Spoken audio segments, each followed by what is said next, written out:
புதுச்சேரியில் அகில பாரதிய வித்யார்த்தி பரிஷத்தின் தேசிய செயலாக்க குழு கூட்டம் துவங்கி 2 நாட்கள் நடைபெறவுள்ளது.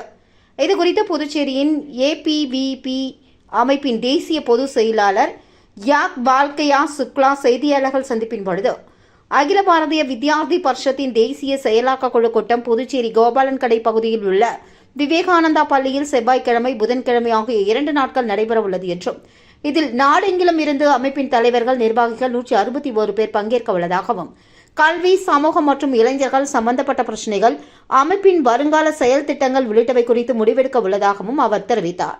அப்போது ஏபிவிபி அமைப்பின் தேசிய செயலாளர் சர்வன்ராஜ், தமிழக வடமாநில செயலர் புஷ்பராஜ், தாமோதரன் ஆகியோர் உடனிருந்தனர்.